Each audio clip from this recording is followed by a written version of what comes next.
Hi everyone, this is Jim. Welcome to this postmortem of my Blitz game number 580. I had the black pieces. My opponent played knight f3.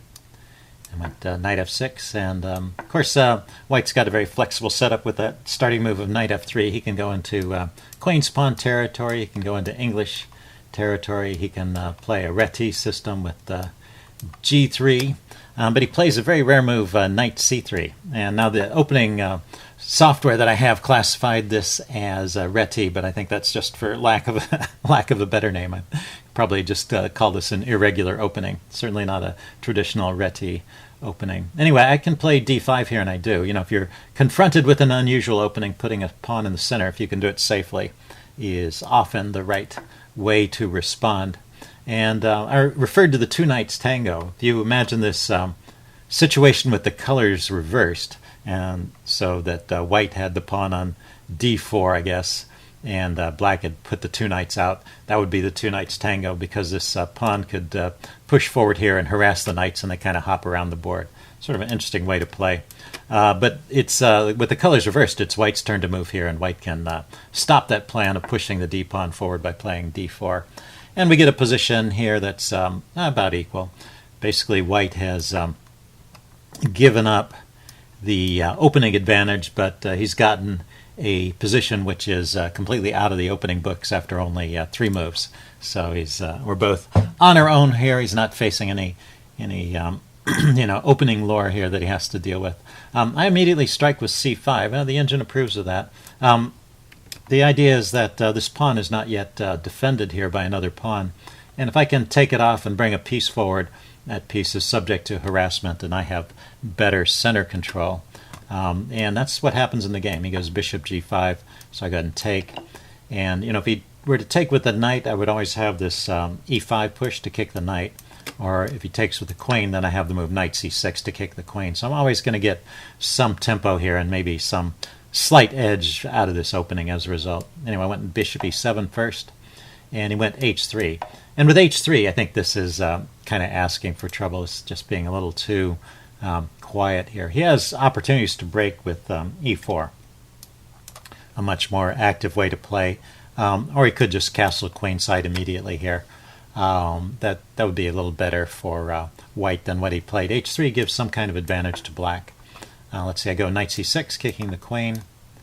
And then I play a6. I was preparing for a quick assault on the queenside here, where I figured he was going to castle queenside because his kingside bishop is still blocked in, so he can't castle on the kingside for quite a few moves, and that's what he played here. So I continue with b5, but this once again allows him this counter shot with e4. So that's I think a good example of how you don't want to play passively and just wait for your opponent to attack you, but you want to go with a counterattack. Often, an attack on the wing is met with a counterattack in the center, and the idea is white can quickly open up the center and trade off some pieces, and then my attack really doesn't have a lot of steam to it. In fact, let's see. Well, taking the engine suggests is the best choice, but then the queens come off.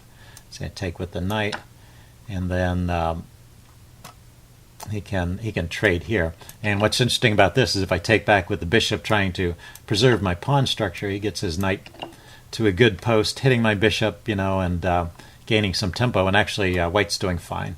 So in this position, taking with the pawn is the best move. And well, this way I keep the bishop pair, and I don't help his development so much. His knight's still coming forward, but anyway, this is a little bit better for black than the other lines. I can harass the knight with bishop to b7. I have the bishop pair, but I do have a messed up pawn structure. So pros and cons here, but a better way of playing than what he played in the game. Just e3, kind of waiting for me to attack, and he didn't have to ask me twice. I push on with b4, which is good. You push this pawn forward at a time when it's hitting a piece as well as a pawn. That forces some exchanges. If he just moves the knight away, I'll be taking, or he can take. Either way, a line will open up around his king. Oh, I took with the knight. So I think this is all good so far. I keep a little bit of an edge for the next few moves. King goes here. I castle finally. And now the rook is ready to come over and join the attack. So main motivation for castling there, as well as putting my king in hopefully a safer location. But well, now that we have opposite side castling, white can immediately launch a pawn storm against my king. But my attack is just quicker here, so black is just clearly better in this position. Let's see, he goes bishop d3, lining up on the king side, and now I give my advantage away. I was doing pretty well up until this point, but knight e4, the next move I play, is kind of a silly move in a way. I mean, I just had sort of overlooked that he had just played bishop d3 and was able to take there with the bishop. I mean, it does gain the bishop pair, but it gives up a lot of my attacking chances. The idea with knight e4 is really to hit the queen and hit the knight at the same time, so that this knight is driven away from defensive a2. That was the idea when I played knight e4, but it doesn't work because he can just take it off. Oh, I guess let's back up and see what's a good alternative for me. Bishop d7. Okay, getting the bishop off the back rank, and now my rooks can come over and join on the attack. That's the best way to proceed here. Okay, so I played knight e4, he took it, and I have to grab the bishop now because my bishop is loose, and he takes back. Would have been a little more accurate for white here to sacrifice this bishop for a pawn here. This is a desperado piece. He's going to lose this bishop anyway, so the bishop can give itself up for a pawn. That's best play for white. He took here. I grab the bishop, and then he gets this pawn. So he gets a center pawn, but I think maybe getting the pawn on h7 might have been more effective, and I still would have had this. Oh, that's not true. I would have had a pawn here on the d file. So pros and cons, but it looks like this is pretty good for black once again, because with the knight on this square, it's set up for a pin here.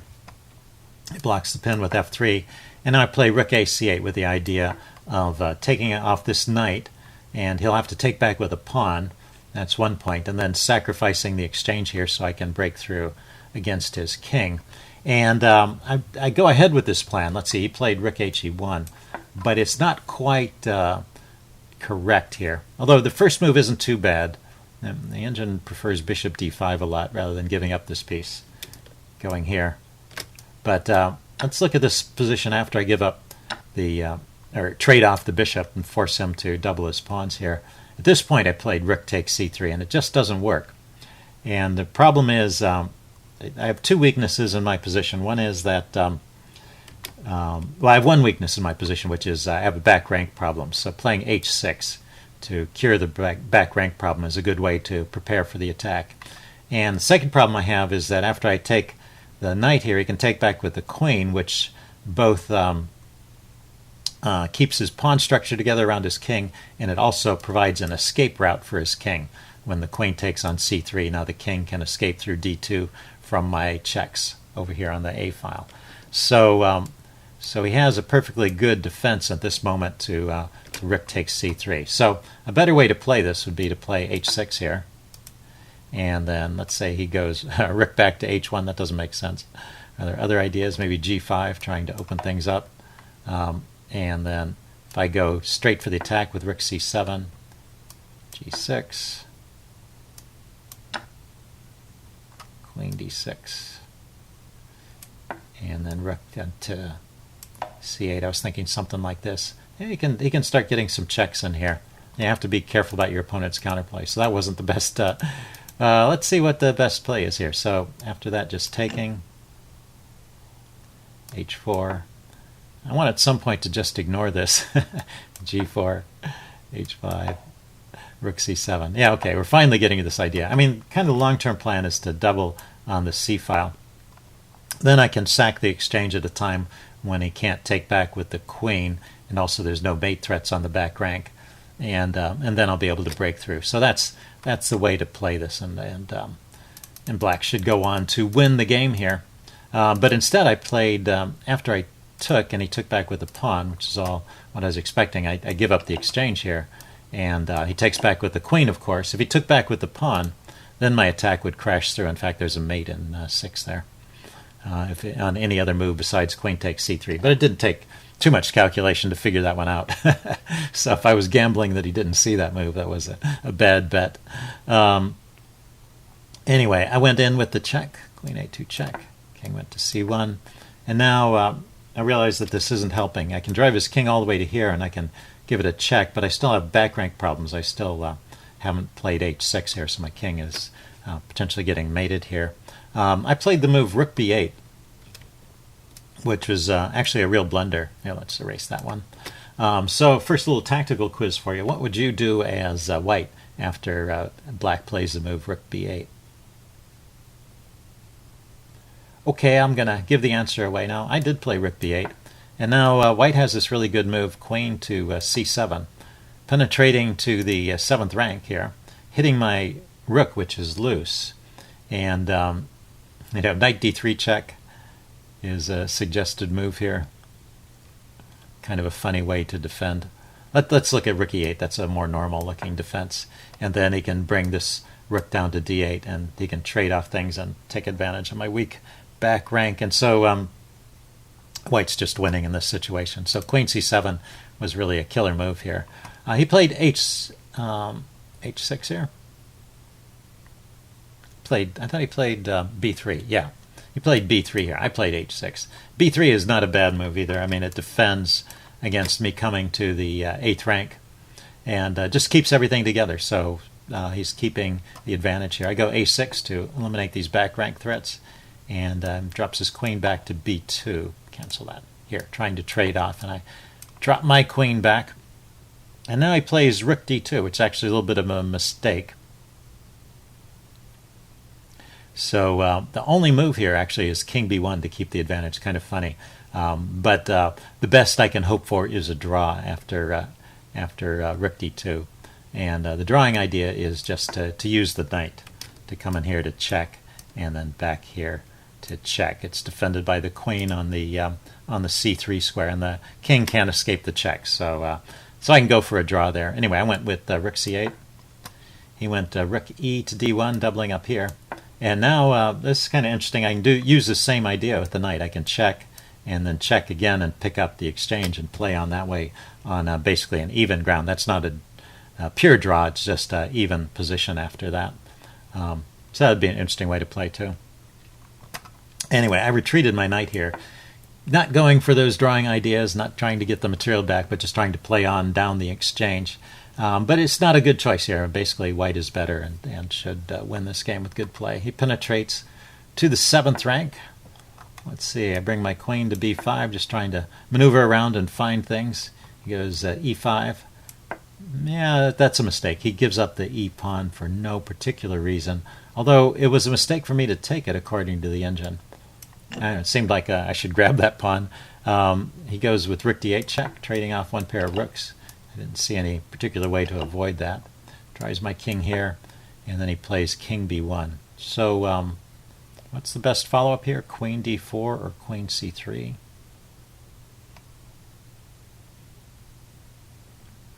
Yeah, his king is not in any immediate danger right now, so I guess his queen can leave and start maybe setting up some kind of attack on the 7th rank in the long run. Also keeping pressure on my knight here. Anyway, he played king b1, and I stay in the game. I start pushing my a-pawn forward. He pushes on with c4, kicking my queen away. Queen c5. But I think he keeps the edge through this whole part of the game. Queen c2 check. Yeah, he gets a check against my king.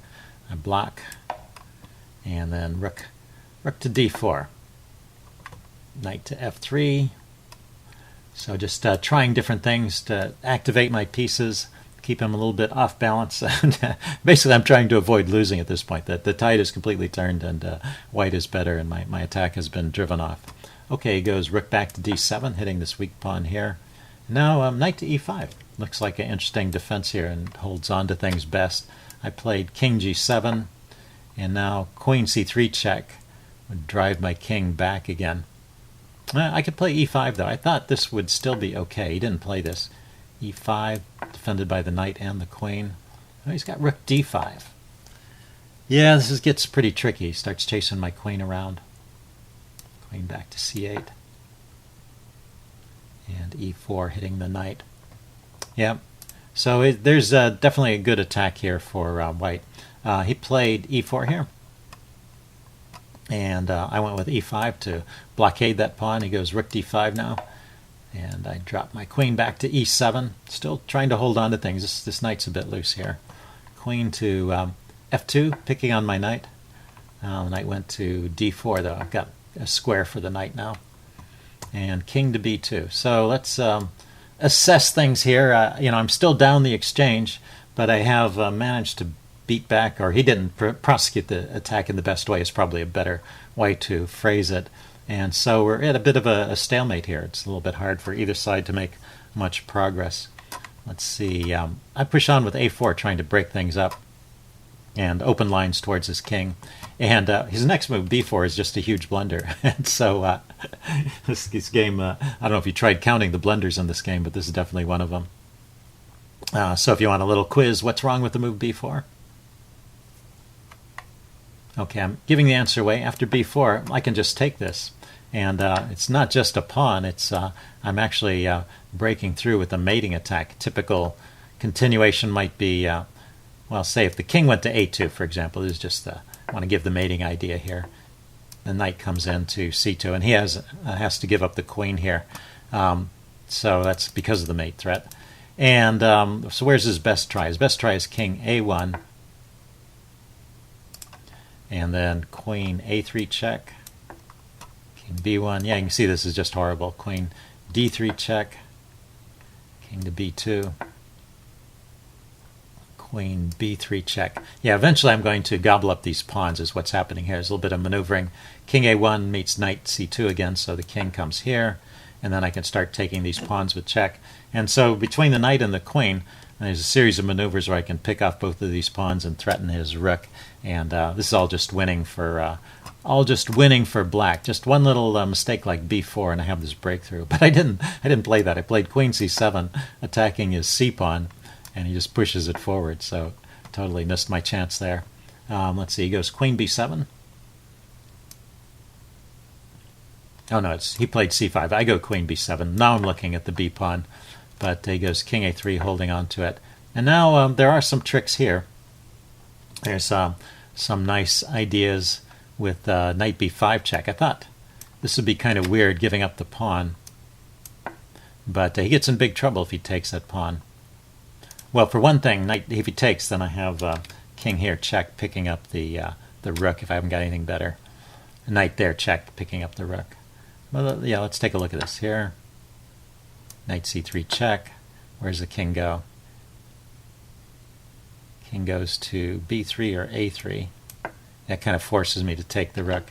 But then oh, that's not the idea. What's the idea here? Knight takes e4, hitting the queen. Oh, it hits the queen and undermines the rook. Huh. So yeah, you need to play these out precisely. So, but the knight and the queen are a dangerous combination around the king here, and I guess I should just give up on that pawn and go for this check. So with best play, that could end up in a draw. Let's see, I tried queen b5, defending this pawn and threatening some checks with my knight if allowed. He goes rook takes e5 at this point. Cancel that, grabbing the pawn. And now, now I'm just winning. So this is just a crazy back and forth game here. So the queen could penetrate with queen d3 check. This is another point where he can't take the pawn this time because queen a6. Queen a6 is mate. It's covering the whole row where the king is sitting and the knight is covering these squares. So very nice mating pattern there. So after the check, the king has to run this way. Say king b2, then a3 check, come forward. So now I've got this trio of queen, knight, and pawn all working together, and white's pieces have suddenly found themselves offside and away from the king, and then there's a mating attack here. Let's show the whole mate, I guess. King to a1 is the stiffest defense. Queen d1 check. The more mating patterns you can find, you can learn like this, the better off you'll be. King a2. Queen here check, king a1, and now knight c2 check, queen takes c2, and after I take back, the combination of queen and pawn will mate. Of course, I'm winning by material in that line as well. So pretty nice idea, and pretty simple to see queen d3 check, just invading. You have to notice though that this if he takes this pawn, he gets mated. So it's that queen here check, king takes pawn, queen here mate, and that's the threat that prevents him from taking the pawn, and then you just push forward with the knight and the queen. Anyway, I played knight c6 here, piling up on the b pawn, and now we have a draw. And with best play, although I think there may be other chances for me to win this, or for him to win this, so it's not over yet. Let's see, he went rook d5. I took, check, king a2. Only move, queen b3 check. I can keep going forward, drive his king all the way back to a1. My knight hops in with b4. That's the mistake, yeah. I remembered there was one more mistake here. The way to keep the draw alive and keep my chances alive for drawing is to play a3. And the point of this move a3 is to take away the b2 square from the queen. He has this queen b2 defense, which I think he uses in the game, and a3 would stop that. And notice his king has no moves, and his rook is a little bit kind of hemmed in by his own pieces, so it's not so easily coming back to defend. I could put his rook here. But anyway, a3 is the way to get the draw. Anyway, I played knight to b4, thinking bringing the knight in couldn't be bad, but now he has some checks. And in fact, the queen b2 check is not just a draw, it's a win for white. Queen b2 check forces the queens off. Queen takes, king takes, and now I can take the rook, but these pawns will win. That's no good. So that was a blunder. This when did it happen? Yeah, it was knight b4. When I played knight b4 to allow queen b2 check, that was giving the game back again after I'd achieved a draw. And then he blunders in turn by he throws in the check here first, and that gets my king off that key diagonal. I go to h7. Now he plays queen b2, and now I can just go for the draw directly, and I do with knight c2. I wasn't entirely sure this was a draw. King b1, knight a3 check, king back to a1, and we drew this way. The one question I had was whether the king maybe could escape to c1, and it looks like queen c4 check is still going to end in a draw. And this isn't all that clear. Queen d2 to block, queen g1 check, queen d1 to block. Okay, and queen e3 check, so I can get a perpetual check that way. Yeah, I wasn't sure if his king maybe could escape. And let's see, if rook d2, then I can start taking stuff like queen takes c5 check. Huh. Okay, so the draw at this point was an okay result. Both of us had blundered enough times that I think we were happy to escape with the draw at this point. So anyway, interesting back and forth game, some cute tactics. Hope you guys enjoyed this video. Leave any comments you have in the section below, and I will see you again soon. Bye.